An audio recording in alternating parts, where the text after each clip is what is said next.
बिस्मिल्लाहिर्रहमानिर्रहीम। अस्सलाम वालेकुम। आज का हमारा टॉपिक है प्रोबेबिलिटी। और प्रोबेबिलिटी में हम सबसे पहले जो हम स्टडी करते हैं, इसमें हम स्टडी करते हैं study of chances. Study of chances, इसमें हम स्टडी करते हैं चांसेस की। और प्रोबेबिलिटी मीन्स पॉसिबिलिटीज, यानी कि किसी भी इवेंट की क्या पॉसिबिलिटी हो सकती है।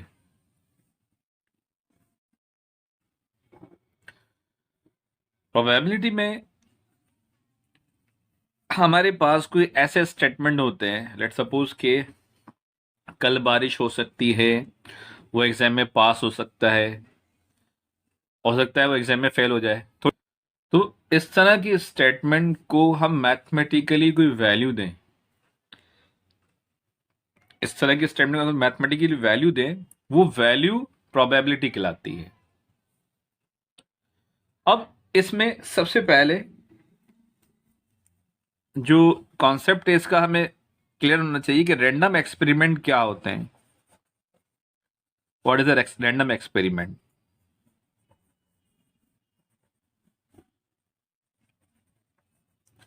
इसकी सबसे जो पहली जो एग्जांपल होती है रैंडम एक्सपेरिमेंट की, वो ये होती है कि हम कोई ऐसा काम करते हो या कोई ऐसा इवेंट जिसकी हम फ्यूचर में प्रिडिक्ट नहीं कर सकते कि उसमें क्या होगा। जैसे कि एक कॉइन का हम टॉस करते हैं, कि सिक्का हम टॉस करते हैं, लेकिन हमें पता है कि उसमें हेड या टेल दोनों में से कोई भी एक आ सकता है, लेकिन हम जब तक टॉस या काम मुकम्मल नहीं कर लेते, जब तक हम उसके रिजल्ट तक नहीं पहुंच सकते। इसी तरह कोई डाइस हम थ्रो करते हैं तो उसके 6 डिफरेंट फेसेस होते हैं। हमें पता है कि 1 से 6 तक कोई भी एक नंबर आ सकता है, तो जब तक हम थ्रो नहीं करेंगे एग्जैक्टली हमारे पास एक नंबर नहीं आएगा। तो ऐसे एक्सपेरिमेंट रैंडम एक्सपेरिमेंट कहलाते हैं, जिसका हमें पता तो है कि क्या नंबर होंगे या क्या हेड या टेल दोनों में से क्या आएगा, लेकिन हम पहले से नहीं बता सकते। कि टॉस करते वक्त हम ये नहीं बता सकते कि हेड या टेल आएगा, लेकिन हमें ये पता है कि हेड या टेल दोनों में से कोई भी एक फेस आ सकता है। रैंडम एक्सपेरिमेंट में हमारे पास जो आउटकम होते हैं वो मोर देन वन होते हैं। मोर देन वन आउटकम्स होते हैं, number 1। Number 2, outcome are impossible to predict in advance. जो आउटकम्स होते हैं, outcomes are impossible to predict in advance. हम पहले से आउटकम पता नहीं कर सकते, तो इस तरह के एक्सपेरिमेंट रैंडम एक्सपेरिमेंट कहलाते हैं। उनमें सबसे पहले हमारे पास कॉइन की बात करते हैं। अब हमें पता है कि इसके हमारे पास 2 फेस होते हैं, हेड और टेल। जब हम कॉइन का जब हम टॉस करते हैं तो उसमें हेड या टेल दोनों में से एक नंबर हमें मिल सकता है। तो क्या क्या पॉसिबिलिटीज होगी कि उसमें हमें हेड और टेल मिल जाए? तो उसकी पॉसिबिलिटीज क्या होगी अगर हम किसी कॉइन का हम टॉस करते हैं?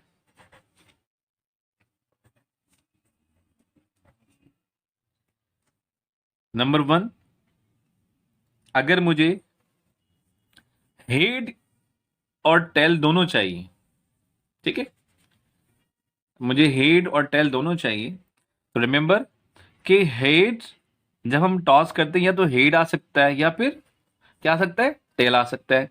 हेड और टेल दोनों एक साथ नहीं आ सकते, तो इसकी क्या पॉसिबिलिटीज होगी? इसकी पॉसिबिलिटीज क्या होगी? वो होगी 0। सेकंड, अगर मुझे हेड चाहिए तो उसकी पॉसिबिलिटी क्या होगी, यानी कि दो फेस होते हैं एच और टी, तो इन दोनों में से मुझे कोई भी एक चाहिए तो इसकी पॉसिबिलिटीज हमारे पास 50% होगी।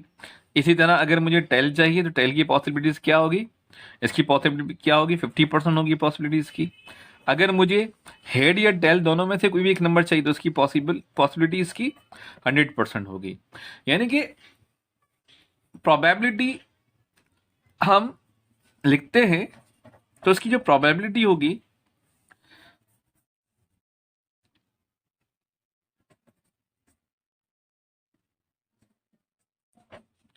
0%, 50%। मैथमेटिकली अगर हम उसको 50% को फ्रैक्शन फॉर्म में लिखें तो 1/2 और 100% 1 के बराबर होगा। यानी कि प्रोबेबिलिटी जो होती है हमारे पास वो बिटवीन 1/2, 0 एंड 1, यानी 0 से 1 के बिटवीन होती है। कोई भी प्रोबेबिलिटी की वैल्यू 0 से लेस देन नहीं होगी, 0 से लेस देन मीन्स कि नेगेटिव नहीं होगी, नेगेटिव नंबर नहीं आएगा, और 1 से ग्रेटर नहीं होगी। 1 से ग्रेटर यानी 1.1, 1.2 इसकी नहीं हो सकती। नाउ अब इसमें बात करते हैं outcomes. What is the outcomes? देखिए, जब हम कोई कॉइन टॉस करते हैं तो उसके दो आउटकम्स होते हैं, हेड या टेल, दोनों में से कोई भी एक नंबर, कोई भी एक फेस आ सकता है, हेड आएगा या टेल आएगा।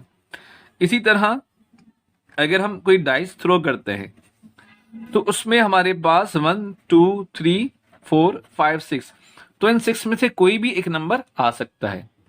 तो क्या होगा, ये उसके आउटकम्स होंगे। कॉइन का आउटकम हमारे पास हेड और टेल होंगे, डाइस के 1 से लेकर 6 तक आउटकम होंगे। इसी तरह अगर हम बात करते हैं प्लेइंग कार्ड्स की, तो प्लेइंग कार्ड्स हमारे पास कितने होते हैं, 52 होते हैं, तो उसके 52 आउटकम्स होंगे। अब जब हम कोई भी एक्सपेरिमेंट करते हैं तो ये जो हमारे पास हेड और टेल जो आएंगे, इसके देखिए आउटकम मोर देन 1 है, तो इनको हम रैंडम एक्सपेरिमेंट कहते हैं। तो ये रैंडम एक्सपेरिमेंट है हमारे पास, ठीक है।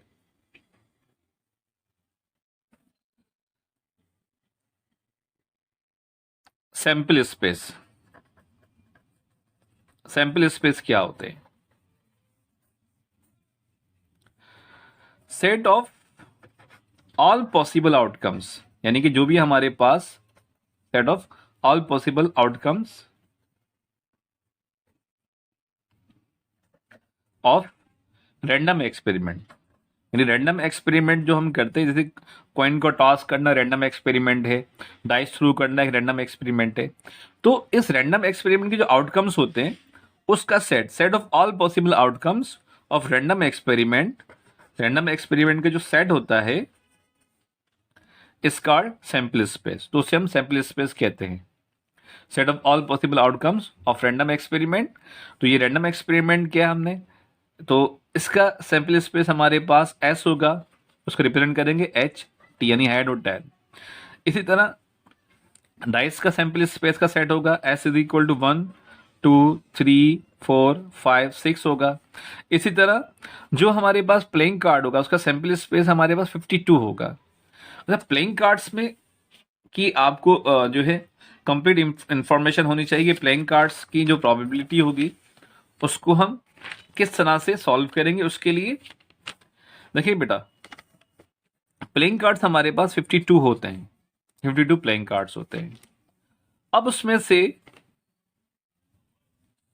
कुछ कार्ड ऐसे होते हैं जो रेड कलर्स के होते हैं और कुछ कार्ड्स ब्लैक कलर्स के होते हैं। अब रेड 13 होते हैं, सॉरी 26 हमारे पास रेड होते हैं और 26 ही ब्लैक होते हैं। रेड के अंदर हार्ट होता है और डायमंड। तो इस तरह हार्ट और डायमंड 13 कार्ड्स हो गए, ठीक है। क्योंकि 26 रेड होते हैं तो 26 के हम 2 पार्ट्स करते हैं, तो 26 को 2 हिस्सों में डिवाइड करते हैं, तो हार्ट और डायमंड 13 कार्ड्स होंगे। इसी तरह जो ब्लैक कार्ड्स होते हैं उसमें हमारे पास क्लब्स होते हैं, क्लब्स और स्पेड होते हैं। हार्ट की शेप आपको पता है, ये हार्ट की शेप होगी, डायमंड कुछ इस तरह का होता है। क्लब्स हमारे पास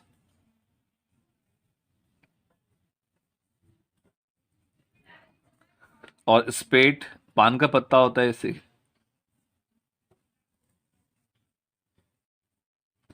ठीक है, तो इस तरह हमारे पास चार किस्म के ये कार्ड्स होते हैं। अब 13 जो कार्ड्स होते हैं, इन 13 के अंदर, इन 13 कार्ड्स में सबसे पहले हमारे पास होता है जिसे हम कहते हैं एस, यानी इक्का जिसे कहते हैं। तो उसका नंबर नंबर एक होता है, फिर 2, 3, 4, 5, 6, 7, 8, 9, 10 तक ये कार्ड होते हैं। उसके बाद 11, 12 एंड 13 किंग 11 नंबर होगा। उसके बाद क्वीन होगी, किंग, क्वीन एंड जेक। तो इस तरह टोटल कार्ड्स हो गए 13, 1, 2, 3, 4, 5, 6, 7, 10, 11, 12, 13। तो इस तरह 13 हमारे पास कार्ड्स होंगे। तो हार्ट के 13 कार्ड्स होते हैं, डायमंड के 13 कार्ड्स होते हैं, क्लब्स के 13 कार्ड्स होते हैं, इसी तरह स्पेड के भी 13 कार्ड्स होंगे। अब इनमें अगर आपको कहा जाता है कि फेस कार्ड्स, तो फेस कार्ड कितने होते हैं? फेस कार्ड 12 होते हैं। फेस कार्ड 12 क्यों होते हैं? देखिए बेटा, किंग, क्वीन और joker, king, queen and Jake, 3 cards हमारे पास ये हो गए। इसी तरह 3 हार्ट्स के हो गए, 3 क्लब्स हो गए, 3 डायमंड्स हो गए और 3 स्पेड हो गए। तो इन सब का सम करेंगे हम, तो उस तरह हमारे पास ये 12 कार्ड्स हो जाएंगे, फेस के कार्ड। रिपीट कर रहा हूं, टोटल 52 कार्ड्स होते हैं। 52 में हमारे पास 26 रेड और 26 ब्लैक होते हैं। Heart 13, diamond 13, club 13 and spade 13 होते हैं। अब उन 13 के अंदर कुछ इस तरह होते हैं कि पहला हमारे पास एस होता है, इक्का जिसे हम कहते हैं। उसके बाद 2 से 10 तक नंबर्स होते हैं। उसके बाद king, queen and Jake, 3 cards ये होते हैं। तो फेस कार्ड हमारे पास टोटल जो होते हैं 26 में से फेस कार्ड 12 होते हैं, और red 26, black 26, heart 13, diamond 13, clubs and spade 13 होते हैं। तो इन्हें हम प्रोबेबिलिटी में यूज करेंगे, क्योंकि इसकी ज्यादातर एग्जांपल कार्ड्स की बहुत होती हैं। जैसे कि what is the probability of red cards. देखें कि टोटल हमारे पास जो कार्ड्स हैं 52 हैं, तो रेड कार्ड कितने होते हैं? 26। तो रेड कार्ड की प्रोबेबिलिटी क्या होगी? 1/2 होगी। इसी तरह डायमंड की प्रोबेबिलिटी क्या होगी, हार्ट की प्रोबेबिलिटी क्या होगी, तो उस तरह हम प्रोबेबिलिटी में इनको यूज करेंगे। अच्छा, इसके बाद हम बात करते हैं इवेंट। इवेंट क्या होता है? तो जो सैंपल स्पेस के सबसेट होते हैं, सैंपल स्पेस मैंने आपको बताया था, सैंपल स्पेस क्या होते हैं कि जो भी आउटकम्स होते हैं, जो भी हमारे पास पॉसिबल आउटकम्स होते हैं, उसके सेट को हम सैंपल स्पेस कहते हैं। इवेंट क्या होता है? इवेंट सबसेट होता है सैंपल स्पेस का, subset of sample space. Event हमारे पास सैंपल स्पेस का सबसेट होता है। प्रोबेबिलिटी का फॉर्मूला हमारे पास होता है, प्रोबेबिलिटी बराबर होती है probability is equal to total numbers of favourable outcomes, total numbers of favourable outcome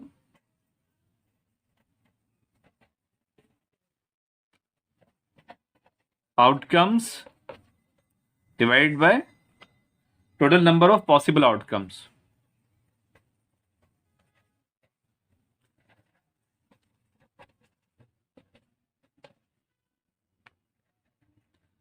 probability के कोई इतने ज्यादा फॉर्मूले नहीं हैं,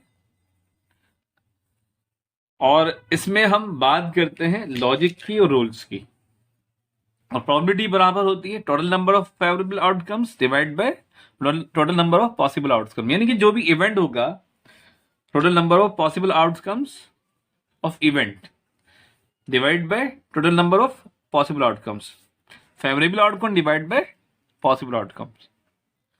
probability of event is equal to N of E, यानी कि जो इवेंट के नंबर ऑफ एलिमेंट्स होंगे डिवाइड टोटल पॉसिबल आउटकम्स, यानी सैंपल स्पेस के नंबर ऑफ एलिमेंट के. रिमेंबर प्रोबेबिलिटी बिटवीन होती है 0 to 1 और 0 1 भी उसमें इंक्लूड हो सकते हैं. ठीक है, तो ये फॉर्मूला हमारे पास प्रोबेबिलिटी का है. एग्जाम्पल लेते हैं. 2 coins are tossed. 2 coins are tossed. What is the probability of getting at least one head? अगर हम दो कॉइन को टॉस करते हैं तो हेड की क्या प्रोबेबिलिटी हो सकती है? एटलीस्ट वन हेड की. देखिए कि अगर ये कहा जाता है कि 2 coins are tossed या a coin tossed twice, अगर इस तरह की बात हो कि 2 coins toss, ठीक है, are toss number 1,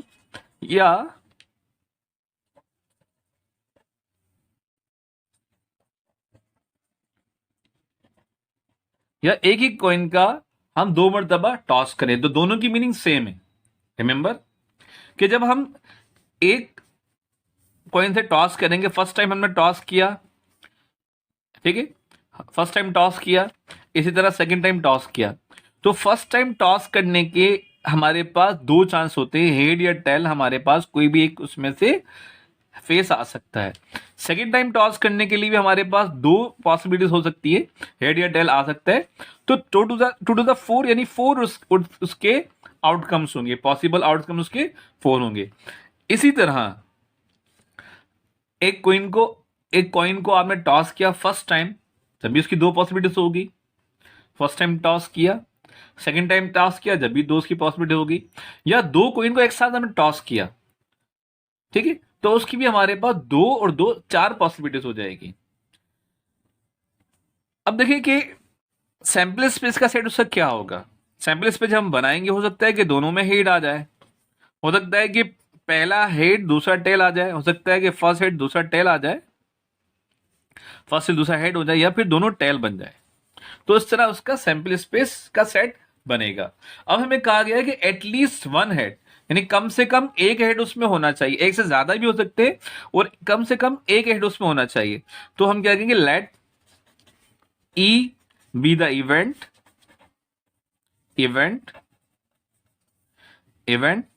of getting at least one head,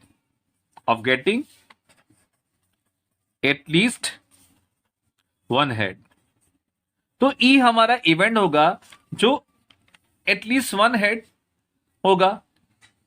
ठीक है, तो जो सेट हो जाएगा हमारे पास